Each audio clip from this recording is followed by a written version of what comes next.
मुख्यमंत्री जी, आपको माफी मांगनी चाहिए कि आपकी सरकार में उत्तर प्रदेश गुंडा राज बन चुका है। बलरामपुर की घटना उससे ज्यादा झकझोर देने वाली है। दोनों पैर तोड़ दिए दलित बहन के हमारी। ये न्याय कैसा न्याय है कि मेरी जाति की बच्ची पर अत्याचार हो तो मैं न्याय दूं, और अगर बच्ची मेरी जाति से नीची जाति की है, दूसरे धर्म की है, तो उसको न्याय ना दूं? ये कौन सी मानसिकता है मुख्यमंत्री जी? मुख्यमंत्री ना कि वो हमारी एक लाएंगे तो हम 100 ले जाएंगे, एक के बदले 100 लाएंगे। किसने कहा था? आज वो लोग मिनिस्टर बने बैठे हैं। जब इस मानसिकता के लोग सरकार में होंगे तो क्या अपराधियों के, गुंडों के, शैतानों के, बलात्कारियों के हौसले बुलंद नहीं होंगे? आपकी चूड़ियां आप कहां चली गई? क्या योगी आदित्यनाथ को चूड़ियां भेंट करेंगी आप? हाथरस की बेटी के साथ जो किया गया वो बेहद निंदनीय है। उसके बाद जो घटना बलरामपुर में घटी एक दलित बच्ची के साथ, वो भी उससे ज्यादा निंदनीय है। जहां पैर तोड़ दिए गए, चांद से मार दिया दरिंदों ने, हाथरस में जबान काट दी गई, इज्जत लूट ली गई, जान से मरने पर मजबूर कर दिया गया। आज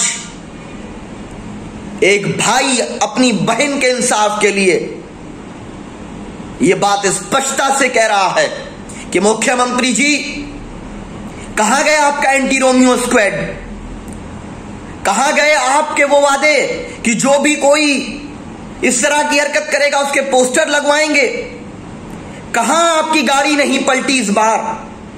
कहां गया आपका एनएसए जो बार बार पे एनएसए लगा देते, सरकारी गल्ले की दुकान की तरह कई बार लगा देते? कहां चली गई आपकी एनकाउंटर की स्क्वाड? इसीलिए नहीं क्योंकि जो बच्ची की इज्जत लूटी गई, हमारी बहन की, हाथरस हो या बलरामपुर हो, दोनों जगह वो दलित थी, वाल्मीकि थी, और वहां पर बलात्कारी जो थे वो उच्च जाति के थे। क्या ये तो कारण नहीं है? अगर नहीं है तो जब पूरे देश ने सवाल किया तब तक मुख्यमंत्री जी इस विषय पर ट्वीट तक करने तैयार नहीं थे,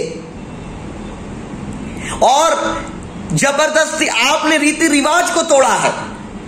हाथरस की बेटी की मां बार बार कह रहे कि हम रीति रिवाज के जरिए अंतिम संस्कार करना चाहते थे। अंतिम संस्कार भी परिवार को नहीं करने दिया गया। जिसकी बेटी दुनिया से चली गई उसको आप सतावना तो क्या देते, उसको आप अंतिम संस्कार भी नहीं करने देते हैं। धिक्कार है ऐसी सरकार पर जहां गुंडाराज चरम सीमा पर है।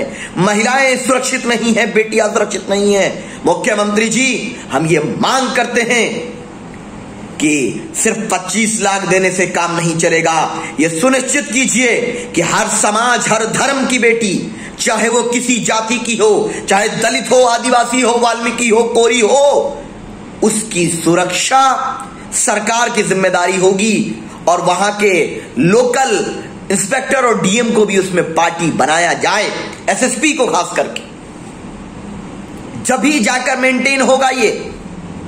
अन्यथा 4 दिन चर्चा चलती है, सब लोग भूल जाते हैं, फिर न्याय की बातें खत्म हो जाती हैं और फिर ये घटनाएं घटती रहती हैं। और ये तय किया जाए कि 6 महीने के अंदर अंदर इन गुंडों पर, इन आतंकियों पर, इन जालिमों पर, इन शैतानों पर सख्त से सख्त कार्रवाई की जाए, ये स्पष्ट करना होगा।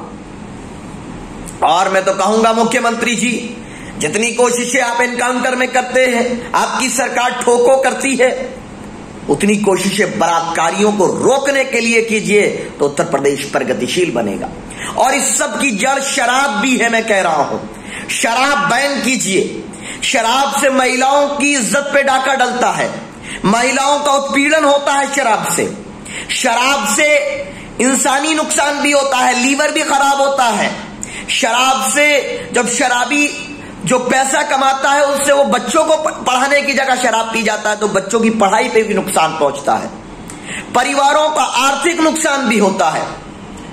और जब इंसान शैतान बन जाता है, उसे पता नहीं रहता है, तो वो बहन बेटी की इज्जत और एहतराम को भूल करके उनकी इज्जतें लूटने वाला शैतान बन जाता है। उसके पीछे शराब भी एक कारण है, इसको भी तत्काल रोका जाए। और मैं ये बात स्पष्ट कर दूं कि हम लोगों ने शुरू से सबसे पहले आर्थिक मदद की और उस बहन के नाम पर एक बजट बना करके बेटियों की सुरक्षा के लिए और उसके नाम पर एक स्कूल बनाने की मांग, उसके परिवार को सरकारी नौकरी की मांग और उन गुंडों को 6 महीने के अंदर फास्ट ट्रैक कोर्ट में मुकदमा चलाकर फांसी पर लटकाने की मांग सबसे पहले हमने पीस पार्टी ने की थी। और हमारी लड़ाई और हमारी मांग जारी रहेगी, क्योंकि याद रख लीजिए, जितने गुस्से के साथ, जितने जज्बे के साथ हमने आसिफा के मुद्दे को उठाया था अपनी बहन के, उसी तरीके से हम अपनी बहन हाथरस की बहन के लिए उठाएंगे, उसी मजबूती से हम बलरामपुर की बहन के लिए उठाएंगे। क्योंकि देश की बेटी हमारी बहन है, हमारी बेटी है। हम उसकी जात धर्म नहीं देखना चाहते। ये वो लोग हैं जिनके दिमाग में नफरत का गोबर है, जो जात धर्म देख करके आसिफा के बलात्कारियों के समर्थन में रैली निकालते हैं। और आज भी एक स्वर्ण संगठन जो है उन हाथरस के बलात्कारियों के समर्थन में खड़ा हो जाता है। हम बलात्कारियों के समर्थन में नहीं खड़े होते, बल्कि हम न्याय के लिए खड़े होते हैं, अपनी बहनों की इज्जत के लिए खड़े होते हैं, न्याय के लिए खड़े होते हैं। अगर कल कोई ब्राह्मण बहन की इज्जत पे भी कोई डाका डालेगा तो हम वही करेंगे जो औरंगजेब रहमतुल्लाह अलैह ने एक पंडित की बेटी को न्याय दिलाने के लिए अपने सेनापति को 2 टुकड़े कर दिया था वाराणसी में। उसी पर रास्ते पर चलते हुए, न्याय के रास्ते पर चलते हुए हम लोग देश के अंदर शैतानी सोच रखने वाले और समाज की बेटियों का उत्पीड़न करने वाले, इज्जत लूटने वाले गुंडों के खिलाफ खड़े रहेंगे। लेकिन किसने कहा था कब्र से निकाल कर रेप करने की बात? कौन कह रहा था? भूल गए ना कि वो हमारी 1 लाएंगे तो हम 100 ले जाएंगे, 1 के बदले 100 लाएंगे। किसने कहा था? आज वो लोग मिनिस्टर बने बैठे हैं। जब इस मानसिकता के लोग सरकार में होंगे तो क्या अपराधियों के, गुंडों के, शैतानों के, बलात्कारियों के हौसले बुलंद नहीं होंगे? ये न्याय कैसा न्याय है कि मेरी जाति की बच्ची पर अत्याचार हो तो मैं न्याय दूं, और अगर बच्ची मेरी जाति से नीची जाति की है, दूसरे धर्म की है, तो उसको न्याय ना दूं? ये कौन सी मानसिकता है मुख्यमंत्री जी? मुख्यमंत्री जी, आपको माफी मांगनी चाहिए कि आपकी सरकार में उत्तर प्रदेश गुंडा राज बन चुका है। बलरामपुर की घटना उससे ज्यादा झकझोर देने वाली है। दोनों पैर तोड़ दिए दलित बहन के हमारी। इसीलिए हम कह रहे हैं कि आप धर्म का चोला ओढ़ करके अगर सरकार चलाना चाहते तो जाति का चोला मत ओढ़िए। क्योंकि हमारा मानना यह है कि श्री राम कभी भी किसी भी समाज के बलात्कारियों के, शैतानों के, दंगाइयों के, नफरतबाजों के, हिंसावादियों के, अन्याय के पैरोकारों के, अन्याय के पैरोकारों के कभी भी साथ नहीं हो सकते। इसी बात को उठाएंगे हम। आपसे अनुरोध है कि ये बात उठाइए कि हम अपनी बहन के साथ हैं, हाथरस की बहन के साथ है। और कहां गया वो पूछता है भारत? कहां गए हल्ला बोलने वाले?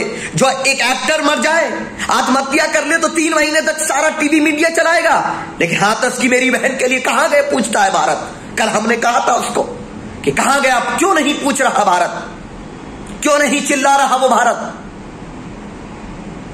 कहां गए वो तमाम टीवी चैनल्स जो कंगना और सुशांत के लिए चिल्ला रहे थे?